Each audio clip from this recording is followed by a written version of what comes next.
Welcome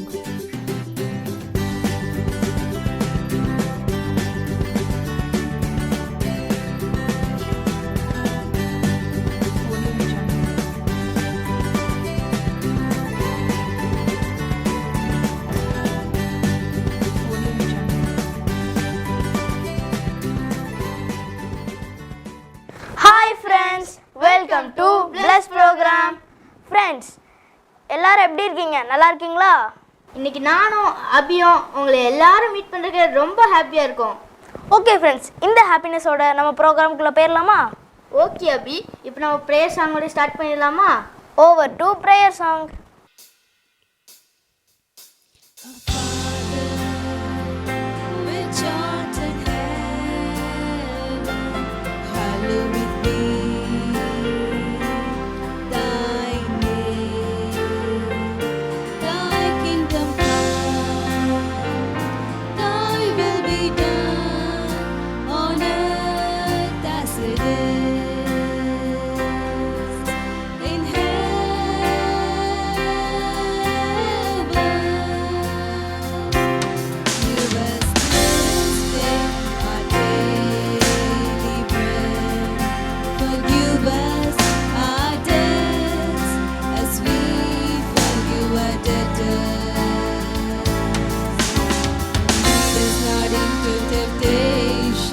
Deliver us from evil, for thine is the kingdom and the power and the glory forever.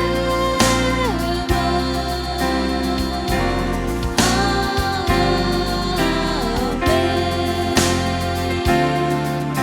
Forever and ever.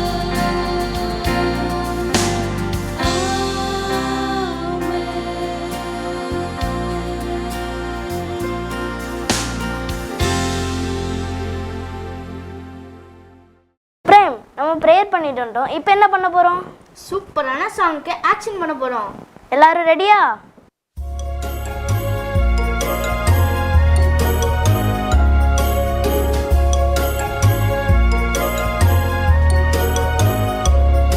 The Lord is my shepherd, He walks with me always.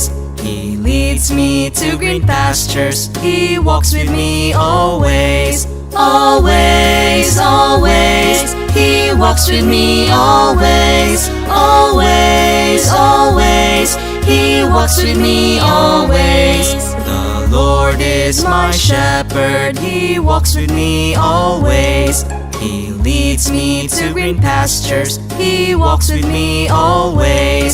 Always, always, He walks with me always. Always, always, He walks with me always. Wow, எல்லாரும் சூப்பரா action பண்ணீங்க. Friends, இப்போ நம்ம எல்லாரும் இயேசுவை கொஞ்ச நேரம் worship பண்ணிட்டு வந்துடலாமா?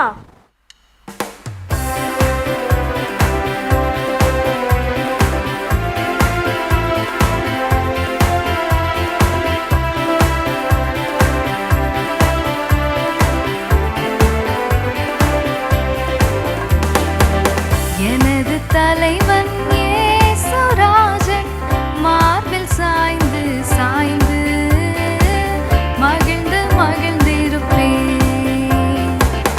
எனது தலைவன் இயேசுராஜன் மார்பில் சாய்ந்து சாய்ந்து மகிழ்ந்து மகிழ்ந்திருப்பேன். நல்ல மேய்ப்பன் குரலை கேட்பேன், நாளும் பின் தொடர்வேன்.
அபி, நம்ம ப்ரேயர் பண்ணிட்டோம், ஆக்ஷன் பண்ணிட்டோம், வர்ஷிப் பண்ணிட்டோம்.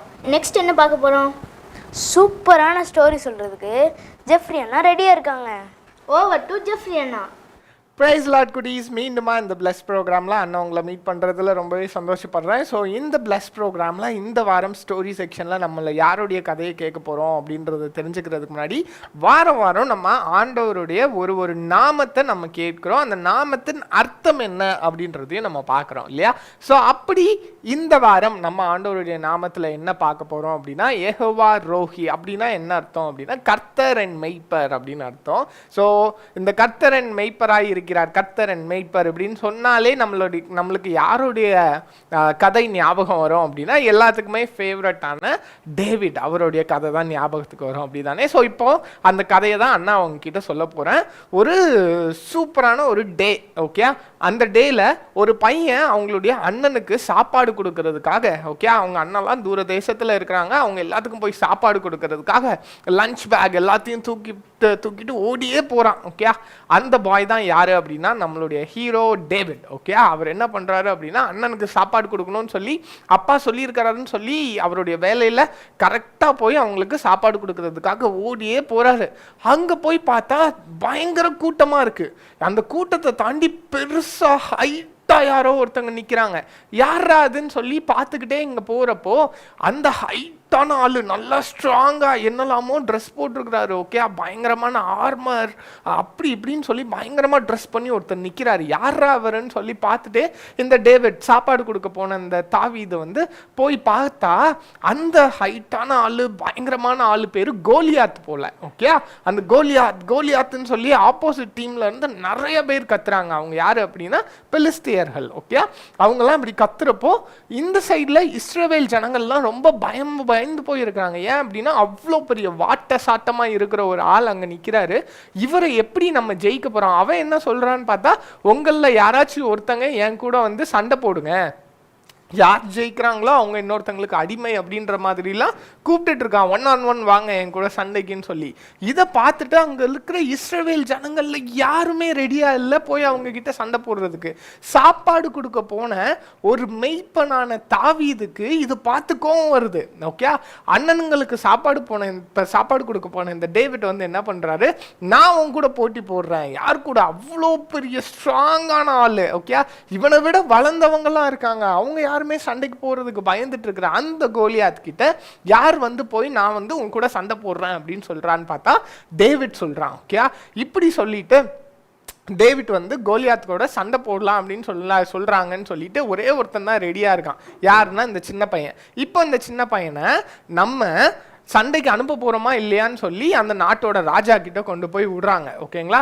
அந்த ராஜா வந்து சொல்றாரு, இவனை நம்ம சண்டைக்கு அனுப்பணுமா வேணாமா அப்படின்ற டிஸ்கஷன்ல ஓகே யாருமே ரெடியா இல்லை, இவன் தான் ரெடியா இருக்கான், இவனை நம்ம சண்டைக்கு அனுப்பலான்னு சொல்லி ஏகப்பட்ட இப்போ ஆப்போசிட்ல அந்த ஆர்மர்லாம் போட்டிருக்காங்க இல்லையா, அப்போ இவனுக்கும் அந்த மாதிரி ஆர்மர்ஸ்லாம் கொடுக்கணுமேன்னு சொல்லி பயங்கர செட்டப்ல என்னெல்லாமோ ட்ரெஸ்ஸை தூக்கி போடுறாங்க, ஹெல்மெட்டை தூக்கி தலையில வச்சா தாவீதுக்கு வெயிட் தாங்க முடியாம உட்காந்துடுறாரு அங்கேயே, ஓகே? அவ்வளோ வெயிட்டா இருக்கு. இதெல்லாம் எனக்கு வேணாம், எனக்கு பழக்கமான, நான் யூஸ் பண்ணி எனக்கு வழக்கமான என்னோட போர் கருவி அப்படின்னு நீங்க சொல்றதுல நான் என்ன யூஸ் பண்றேன்னா இந்த கவன் தான் நான் யூஸ் பண்றேன், ஓகே? இந்த கவுட்ட கம்முன்னு சொல்லுவான் இல்லையா, ஸோ அந்த கவன் தான் நான் யூஸ் பண்றேன், ஸோ அதுதான் எனக்கு ஈஸின்னு சொல்லி இந்த தாவீது என்ன பண்றாரு, போய் கூழாங்கல் இருக்கு இல்லையா, அது அவ்வளோ பெரிய ஆளை வந்து கில் பண்றதுக்கு கூழாங்கல்ல எடுத்துட்டு இருக்கிறாரு, டிஃபீட் பண்றதுக்கு, ஓகே? ஒரு 5 கூழாங்கல்ல எடுத்துட்டு அவருடைய கவனையும் எடுத்துட்டு அவ்வளோ பெரிய போர் ட்ரெஸ் எல்லாம் போட்டிருக்கிற ஒருத்தனுக்கு முன்னாடி போய் நிற்கிறாங்க. இதை பார்த்துட்டு கோலியாத்துக்கு சிரிப்புனா தாங்க முடியல. ஒரு பெரிய ஆளை அனுப்புவீங்கன்னு பார்த்தா நான் வந்து இவனை ஈஸியாக நசுக்கி போட்டுருவேனே, அவ்வளோ சின்ன பையனா, ரொம்ப காமெடியாக இருக்கானே இந்த பையன் சொல்லி பயங்கரமாக சத்தம் போட்டு சிரிச்சுக்கிட்டே இருக்கிறான், ஓகே? இதை பார்த்துட்டு கோலியாத் சொல்றாரு, நீ வந்து உன்னுடைய ஆர்மர்ஸையும் நீ சுற்றி இருந்து கோஷம் போடுற அவங்களுடைய எனர்ஜிலையும் நீ வந்து நிக்கலாம், ஆனா நான் என் தெய்வனுக்கு முன்னாடி அவருடைய பிரசன்ஸ்ல நான் வந்து நிக்கிறேன், நீயா நான் பார்ப்போன்னு சொல்லிட்டு என்ன பண்றான் அந்த டேவிட் அப்படின்னா, அந்த கவன்ல 5 கல் எடுத்துட்டு வந்தான் இல்லையா, அதுல ஒரே கல்ல இந்த தாவீது என்ன பண்றான் அப்படின்னா கவனை சுத்தி தூக்கி எறிகிறான். யார் மேல அப்படின்னா கோலியாத் மேல. கோலியாத்தோட நெத்தியில பட்டு பின்னாடி தானே விழணும். ஆனால் என்ன பண்ணுறான் அப்படின்னா ஆண்டவர் அவனை அடிச்சிடுறாரு. ஓகே, அப்படியே முகங்குப்புற விழுந்து போயிட்டான். ஓகே, அத்தனை பேத்துக்கு முன்னாடியும் முகங்குப்புற விழுந்த உடனே அதை பார்த்துட்டு இருந்த பெலிஸ்தியர்கள் எல்லாருமே பயந்து ஓடிட்டாங்க. ஓகே, இவனை நம்பி தான் இவனுக்கு நம்ம எந்துவாய் தான் கத்திட்டு இவன் பின்னாடி தான் நம்ம நின்றுட்டு இருந்தோம். இவனை அந்த மெயின் ஆளையே அடிச்சிட்டாங்கன்னா சுற்றி இருக்கிறவங்களாம் என்ன பண்ணுவாங்க, ஓடிடுவாங்க இல்லையா, அந்த மாதிரி ஓடிடுறாங்க. ஓகே, ஸோ இதை பார்த்த அந்த டைமில் பெரிய ஹீரோவாக யார் ஆயிட்டா அப்படின்னா டேவிட் அந்த இடத்துல ஆயிட்டாரு. ஓகே, ஸோ இதுதான் தாவீதோட ஸ்டோரி. ஓகே, இப்போ அதுக்கான ஒரு வசனங்கள் தான் நம்ம பார்க்க போகிறோம். எல்லாத்துக்குமே தெரிஞ்ச வசனம் தான், ஆனால் நம்ம கண்டிப்பாக மனப்பாடமாக இருக்க வேண்டிய வசனம். இதை எல்லாரும் இப்போ படிக்க போகிறோம் அண்ணன் கூட சேர்ந்து. ஓகே, சங்கீதம் 23வது அதிகாரம் தான் நம்ம படிக்க போகிறோம். ஒரு வசனம் இல்லையா, நிறைய வசனமானா அந்த வசனமே ரொம்ப ஈஸி. அண்ட் ஈஸின்றதை தாண்டி ரொம்பவே சூப்பரான வசனம். ஓகே, நம்மளுக்கு எந்த ஒரு லோ டைம்லையும் இந்த ஒரு வசனங்கள் நம்ம சொன்னோம்னா செம பிரிஸ்க் ஆயிடலாம். ஓகே, அப்படிப்பட்ட வசனத்தை நம்ம இப்போ படிக்க போகிறோம். தெரியாதவங்க இப்போ படிச்சுக்கணும். ஓகே, சரி, அண்ணன் கூட சேர்ந்து பைபிள் எடுத்திருப்பீங்க, வாசிங்க. ஓகே, கர்த்தர் என் மெய்ப்பராய் இருக்கிறார், நான் தாழ்ச்சி அடையேன். அவர் என்னை புல்லுள்ள இடங்களில் மேய்த்து அமர்ந்த தண்ணீர்கள் அண்டையில் என்னை கொண்டு போய் விடுகிறார்.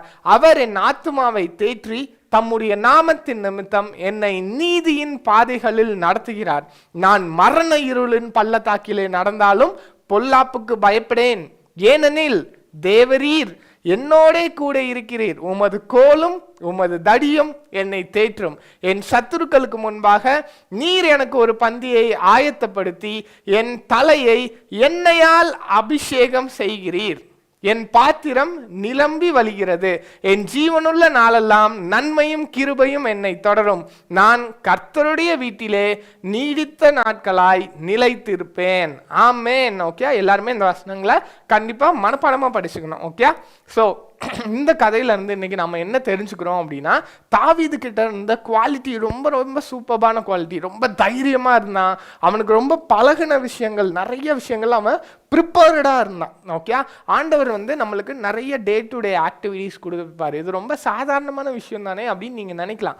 ஆனா இன்னைக்கு நீங்க பண்ற ரொம்ப சாதாரணமான விஷயங்கள் எதிர்காலத்துல, ஓகே, இதெல்லாம் ஏன் பண்ணணும் அப்படின்னு நீங்க யோசிக்கிற விஷயங்கள் தான் எதிர்காலத்துல உங்களுக்கு ரொம்ப ரொம்ப பயனுள்ள வகையில் அமைய போகுது. ஓகே, தாவீது பழகுன சாதாரணமான அந்த கவன் பயிற்சி தான் இல்லையா, டெய்லி அவன் பழகுன அந்த கவன் பயிற்சி தான் அவ்வளோ பெரிய ஆளையே வீழ்த்துறதுக்கு ஏதுவா இருந்துச்சு இல்லையா. ஸோ அதே மாதிரி இன்னைக்கு உங்களுக்கு கொடுக்குற சின்ன சின்ன ஒர்க்ஸை, சின்ன சின்ன விஷயங்கள், ஃபார் எக்ஸாம்பிள் பைபிள் படிக்கிறதா இருக்கட்டும், ப்ரேயர் பண்ணுறதா இருக்கட்டும், அந்த இதெல்லாம் நான் ஏன் பண்ணணும் அப்படின்ற மாதிரி மேபி உங்களுக்கு கேள்வி வரலாம். ஆனால் இதனால தான் ஆண்டவர் பெரிய பெரிய வெற்றியை உங்கள் வாழ்க்கையில் வச்சிருக்கிறாரு. ரெண்டாவது, அண்ணனுக்கு ரொம்ப பிடிச்ச தாவீது கிட்ட இருந்த குவாலிட்டி என்ன அப்படின்னா வாலண்டியர்ஷிப். அவனே நான் சண்டையிடுறேன், அவனுக்கு அவசியமே இல்லை இல்லையா, அவ்வளோ பெரியவங்க சும்மா இருக்கிறாங்க, எனக்கு என்ன அவசியம் அப்படின்னு நினைக்கல. வாலண்டியர்ஷிப். ஓகே, தன்னை முன்னிலைப்படுத்துகிறான் அவனே.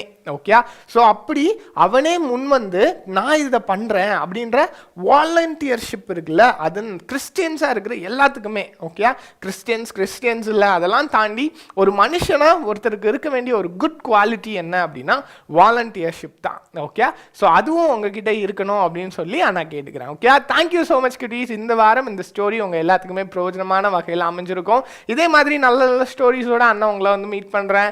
தேங்க்யூ ஸோ மச் கிட்டீஸ். God be with you all. Bye friends, story உங்களுக்கு பிடிச்சிருந்ததா? யாரை பற்றி ஸ்டோரி பார்த்தோம்? டேவிட்டோட ஸ்டோரி தானே பார்த்தோம். எனக்கு ரொம்ப ஃபேவரட்டான ஸ்டோரி அது. எனக்கும் தான் பிரேம். இப்போ நம்ம மெமரிஸ் படிக்க போகிறோம். எல்லாரும் உங்கள் பைபிளோட ரெடியாக இருக்கீங்களா? Price Lord. ஹாய் குட்டீஸ், எப்படி இருக்கீங்க? இந்த வாரம் பிளஸ் ப்ரோக்ராமில் பார்க்குறதுல ரொம்ப சந்தோஷமாக இருக்குது. எல்லோரும் நிறைய வசனம் படிச்சுட்டு இருக்கீங்கல்ல. இன்றைக்கி என்ன வசனம் படிக்கலாமா? கதை கேட்டாச்சா? ஈஸியாக படிச்சிடலாம். சரியா? பைபிள் எடுத்துக்கோங்க எல்லாரும். யோவான் 10ஆம் அதிகாரம் 11வது வசனம். யோவான் 10ஆம் அதிகாரம் 11வது வசனம். நானே நல்ல மேய்ப்பன், நல்ல மேய்ப்பன் ஆடுகளுக்காக தன் ஜீவனை கொடுக்கிறான். நானே நல்ல மேய்ப்பன், நல்ல மேய்ப்பன் ஆடுகளுக்காக தன் ஜீவனை கொடுக்கிறான். கதை கேட்டீங்க தானே? ஏசப்பா ஒரு நல்ல மேய்ப்பன் தானே? ஈஸியாக படிச்சுட்டீங்களா வசனம்? சீக்கிரம் எங்களுக்கு சென்ட் பண்ணுங்க. ஃப்ரெண்ட்ஸ், மெமரிஸ் ரொம்ப ஈஸியாக இருந்துச்சுல. சீக்கிரமே எல்லாரும் அந்த வசனத்தை படித்து வீடியோ எடுத்து ஸ்க்ரீனில் தெரிய நம்பருக்கு சென்ட் பண்ணி விட்ருங்க. அபி, நெக்ஸ்ட் நம்ம எல்லாருக்கும் பிடிச்ச ஆப்ஜெக்ட் லெசன் பார்க்க போகிறோம். ஹாய் குட்டீஸ், பிரைஸ் லார்ட். எல்லாரும் எப்படி இருக்கீங்க? இன்னைக்கு நம்ம ஆப்ஜெக்ட் லெசன்ல ஒரு முக்கியமான விஷயத்த பார்க்க போறோம். சோ கர்த்தருடைய ஒரு நாமத்தை பத்தி நம்ம பார்க்க போறோம். யெகோவா ரோய். ஓகேவா? ROHI. ஓகே. சோ அப்படின்னா என்ன? யெகோவா ரோய் அப்படின்னா லார்ட் இஸ் மை ஷெப்பர்ட். கர்த்தர் என் மேய்ப்பர் அப்படிங்கறது அர்த்தம். ஓகேவா? நம்ம எத்தனை வசனம் படிச்சிருக்கோம் இல்லையா? சங்கீதம் 23:1 இல்லையா? கர்த்தர் என் மேய்ப்பராக இருக்கிறார், நான் தாழ்ச்சி அடையேன். சோ கர்த்தர் எப்படி நமக்கு மேய்ப்பரா இருக்கிறாங்கிறத நம்ம பார்க்கலாமா? ஓகே, மேய்ப்பரோட வேலை என்ன? ஓகே, மேய்ப்பர்னு யார சொல்லுவோம்? நம்ம ஆடு மேய்க்கிறவங்க வந்து மேய்ப்பர்னு சொல்லுவோம் இல்லையா? சோ ஆடு மேய்க்கிறவங்க என்ன செய்வாங்க? அந்த ஆடை என்ன செய்வாங்க? நல்லா ப்ரொடெக்ட் பண்ணுவாங்க அண்ட் ப்ரொவைட் பண்ணுவாங்க இல்லையா? சோ ஆடுகள் வந்து எதுவும் ஆகக்கூடாது, பத்திரமா இருக்கணும் அப்படின்னு சொல்லிட்டு பல விஷயங்கள்ல இருந்து, நல்ல ஒரு கிளைமேட்ல இருந்து, நல்ல ஃபுட் கொடுக்கறதுல இருந்து, எல்லாத்துல இருந்தும் நல்லா ப்ரொடெக்ட் பண்ணுவாங்க. எதிரிகள்கிட்ட, அதாவது ஆடுகளை சாப்பிட வரக்கூடிய சில விலங்குகள் கிட்ட இருந்து, இந்த மாதிரி எல்லா ஆபத்து விஷயங்கள்ல இருந்தும் காப்பாத்துவாங்க இல்லையா? சோ ப்ரொடெக்ட் பண்றது. ப்ரொவைட் பண்றதுன்னா என்ன? ஆடுகளுக்கு தகுந்த நேரத்தில் சாப்பாடு கொடுக்கறது. ஒவ்வொரு ஆடு, இப்போ ஒரு வேளை சில ஆடு வந்து பிரெக்னெண்டா இருக்கு, சில ஆடு வந்து சிக்கா இருக்கு அப்படின்னா அதுக்கேற்ற மாதிரி பாப்பாங்க இல்லையா? சோ மேய்ப்பர் வந்து இந்த மாதிரி ரொம்ப கவனமா அந்த ஆட்டை பாத்துப்பாங்க இல்லையா? அதே போலதான் நம்ம கர்த்தர், நம்மளோட ஜீசஸ் கிரைஸ்ட் நம்மள வந்து ரொம்ப பத்திரமா பாத்துப்பாங்க. அவரு நம்மளோட மேய்ப்பர், நம்ம எல்லாம் அவரோட ஆடுகள் இல்லையா? சோ ஒவ்வொருத்தவங்களும் ஒரு மாதிரி இருப்போம். சோ ஒவ்வொருத்தவங்களுக்கும் என்ன தேவையோ அதுக்கு ஏத்த மாதிரி நம்மள வந்து கவனிக்கிறவர் தான் நம்மளோட ஜீசஸ் கிரைஸ்ட். ஓகே, சோ இப்போ இதுக்கு நம்ம என்ன ஆப்ஜெக்ட் யூஸ் பண்ண போறோம்னா, வேற ஒண்ணும் இல்ல, நம்மளோட போன் தான் யூஸ் பண்ண போறோம். ஓகே, இந்த போன்ல நீங்க பாத்துப்பீங்க இல்லையா மேப். ஓகேவா? சோ இந்த மேப்ல இப்ப நம்ம வந்து இப்ப நீங்க வந்து நம்ம சர்ச்சுக்கு போகணும், ஜயனேஜி சர்ச்சுக்கு போகணும் அப்படின்னு வச்சுக்கோங்களேன். இப்ப ஜயனேஜின்னு நீங்க போட்டுட்டீங்க, அதுக்கு டைரக்ஷன் கொடுத்துட்டாங்க. ஸ்டார்ட் பண்ணும்போது ஓகே சரியா? Northwest towards Sivanand Road, then turn left onto Sivanand Road. So நான் இருக்கக்கூடிய இடத்துல இருந்து நம்ம சர்ச்சுக்கு போறதுக்கு எப்படி போறது அப்படின்னு கேட்கும்போது அழகா இந்த மேப் வந்து எப்படி போகணுங்கிற வழியை நமக்கு காமிச்சு கொடுக்குது. சரி, ஓகே, நீங்க வந்து ரைட் போங்க, 100 மீட்டர்ஸ்க்கு அப்புறம் நீங்க லெப்ட் டர்ன் பண்ணிக்கோங்க, நீங்க இது ஒரு யூ டர்ன் போட்டுக்கோங்க, இங்க வந்து உங்களுக்கு நிறைய டிராபிக் இருக்கு, சோ இந்த டிராபிக் அவாய்ட் பண்றதுக்கு இன்னும் ஒரு ரோட் நீங்க எடுத்துக்கோங்க, இப்படின்னு நிறைய விஷயங்கள் வந்து இந்த மேப் நமக்கு வந்து சொல்லும். அதுக்கு ஏத்த மாதிரி நம்ம வந்து டிராவல் பண்ணி போவோம். சோ எல்லாருமே இப்போ வந்து நம்ம என்ன பண்றோம், இந்த மேப் வச்சுதான் வந்து நம்ம டிராவல் பண்றோம் இல்லையா? ஓகே, சோ இப்போ என்ன பண்றோம் அப்படின்னா, சோ இந்த மாதிரி நமக்கு வந்து இது டைரக்ஷன் காமிக்குது இல்லையா? சோ சில டைம்ல வந்து ரைட்ல போக சொல்லுது, அப்ப நம்ம தெரியாம வந்து லெப்ட்டுக்கு நம்ம டர்ன் பண்ணிட்டோம் அப்படின்னா இந்த மேப் என்ன பண்ணும், அந்த இடத்துல ஸ்டக் ஆகி நிக்காது, நம்மள இம்மீடியட்லி வந்து ரீரூட் பண்ணும். இதர் திரும்பி போங்க அப்படின்னு சொல்லிட்டு ஒரு ரூட் நமக்கு காமிக்கும், இல்லன்னா நீங்க ஸ்ட்ரெயிட்டா போய் இன்னொரு லெஃப்ட் எடுத்து இன்னொரு லெஃப்ட் எடுங்க, இல்ல ரைட் எடுங்க அப்படின்னு சொல்லிட்டு நமக்கு ரீரூட் பண்ணி நம்மள வந்து சரியான இடத்துக்கு கொண்டு விடும் இல்லையா? இது பல தடவை அதை பண்ணும். ஒரு பர்டிகுலர் டைம்ல ஒருவேளை நம்ம ரொம்ப ராங்கான ரூட்க்கு போயிட்டே இருக்கிறோம் அப்படின்னா அது ஸ்டக் ஆயிடும். நிறைய தடவை நம்மளுக்கு வந்து சரியான வழியை காட்டும், பட் சில டைம் ரொம்ப அதிகமா தப்பு தப்பா போயிட்டு இருந்தோம்னா அது ஸ்டக் ஆயிடும், நம்மளுக்கு வந்து அந்த ரூட்டை காமிக்காது. சோ இது மனுஷங்களால உருவாக்கப்பட்ட ஒரு விஷயம் இல்லையா, இந்த மேப் இல்லையா? சோ இது வந்து ஓரளவுக்கு நம்மள வந்து கரெக்டா கொண்டு போகுது. ஆனால் அதிகமா நம்ம வந்து தப்பான ரூட்டுக்கு போகும்போது அது அவங்க ஸ்டக் ஆகி நிக்குது. ஆனா நம்ம கர்த்தர் அப்படி கிடையாது, நம்மள சரியான பாதையில வந்து வழி நடத்துவாரு. நம்ம எவ்வளவுதான் டைரக்ஷன் மாறி போனாலும் இது இல்லாம உன்னோட டைரக்ஷன், நீ சரியான பாதைக்கு வரணும் அப்படின்னு சொல்லிட்டு நமக்கு நல்ல ஒரு வழியை காட்டுறவர் தான் நம்மளுடைய ஜீசஸ் கிரைஸ்ட். ஓகே, சோ கர்த்தர் நமக்கு இவ்வளவு தூரத்துக்கு எல்லா விஷயங்களும் ப்ரொவைட் பண்றாரு, நம்மள எல்லா ஆபத்துல இருந்து ப்ரொடெக்ட் பண்றாங்க. சோ நம்மளோட அம்மா அப்பா அண்ட் நம்மளோட டீச்சர்ஸ், நம்ம பாஸ்டர்ஸ் எல்லாருமே நம்மள வந்து நமக்கு மேய்ப்பரா இருக்கிறாங்க. ஆனா இவங்க எல்லாரும் விட அதிகமா நம்மளை பத்தி தெரிஞ்சுக்கிட்டவங்க, நமக்கு என்ன வேணும் அப்படின்னு தெரிஞ்சுக்கிட்டவங்க நம்மளோட ஜீசஸ் கிரைஸ்ட் தான். சோ அவர்கிட்ட நம்ம எப்பவுமே அவரை சார்ந்து கர்த்தாவே நான் என்ன பண்ணணும், அடுத்த ஸ்டெப் நான் என்ன எடுத்து வைக்கணும் அப்படின்னு சொல்லிட்டு ஒவ்வொரு விஷயத்தையும் நம்ம அவர்கிட்ட கேட்டு தெரிஞ்சுக்கிட்டோம்னா சரியான பாதையை நமக்கு அவர் காட்டுவாரு. அந்த பாதையின்படி அவர் காட்டுற பாதையை நம்ம எப்படி தெரிஞ்சுப்போம், அவரோட ஃப்ரீக்வெண்டா நம்ம பேசும்போதுதான் இல்லையா. பேசுறதுனா எப்படி, நம்ம பைபிள் ரீட் பண்ணணும், ஃப்ரீக்வெண்டா பிரேயர் பண்ணணும். பிரேயர் பண்றோம்னா சும்மா நம்ம அப்படியே பிரேயர் பண்ணிட்டு போறது இல்ல, அவர் நமக்கு என்ன சொல்றாரு அப்படிங்கறத நம்ம காது கொடுத்து கேட்கணும். இப்படி கேட்டோம்னா கண்டிப்பாக சரியான பாதையில நம்ம வாழ்க்கையை கொண்டு போக முடியும். எந்த பிரச்சனையும் இல்லாம சந்தோஷமா நம்ம கர்த்தருடைய ஆடுகளா அவர் நம்மளுடைய மேய்ப்பரா இருந்து நம்மள வழி நடத்தி சந்தோஷமா வாழ முடியும். ஓகே குட்டீஸ், இன்னைக்கு ஆப்ஜெக்ட் லெசன்ல நீங்க நிறைய விஷயம் கத்துப்பீங்கன்னு நினைக்கிறேன். இன்னொரு ஆப்ஜெக்ட் லெசன்ல வேற ஒரு விஷயத்தை பத்தி நம்ம தெரிஞ்சுக்கலாம். Until then, bye. God bless you. என்ன ஃப்ரெண்ட்ஸ், ஆப்ஜெக்ட் லெசன் உங்களுக்கு ரொம்ப யூஸ்ஃபுல்லாக இருந்ததா? அபி, இப்போ நம்ம எல்லாரும் இம்பார்ட்டண்ட்டான செக்மெண்ட் வந்திருக்கோம். Over to quiz segment. Hello குட்டீஸ், இந்த குயிஸ் செக்மெண்ட்டில் உங்களை பார்க்குறதுல ரொம்பவும் சந்தோஷம். இப்போவும் நாம் போன வாரத்துக்குள்ள கொஸ்டினோட ஆன்சர் என்னென்னு பார்த்துடலாமா? ஃபஸ்ட்டு கொஸ்டின், எகோவா நிசி என்றால் அர்த்தம் என்ன? ஆன்சர், எகோவா எங்கள் வெற்றி கொடி. செகண்ட் கொஸ்டின், முதலில் அச்சடிக்கப்பட்ட பைபிளின் பெயர் என்ன? Answer, Gutenberg's Bible.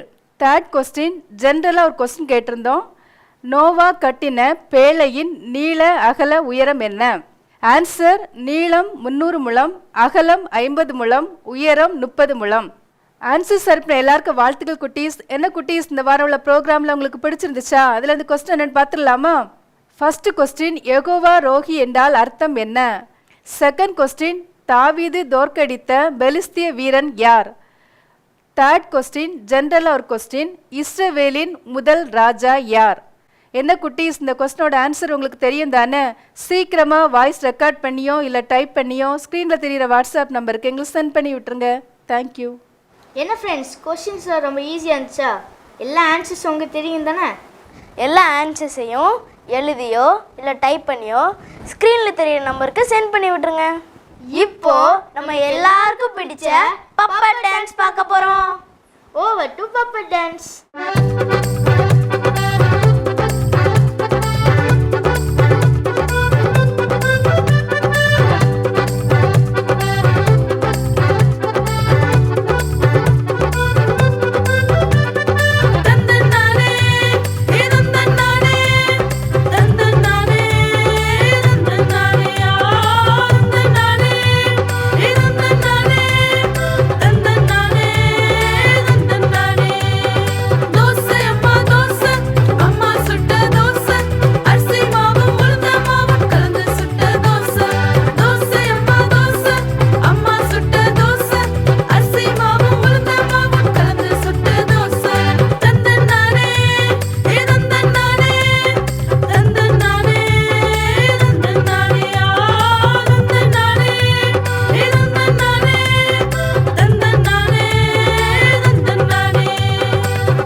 ப்ரோக்ராம் உங்களுக்கு பிடிச்சிருந்ததா? ரொம்ப யூஸ்ஃபுல்லாக இருந்ததா?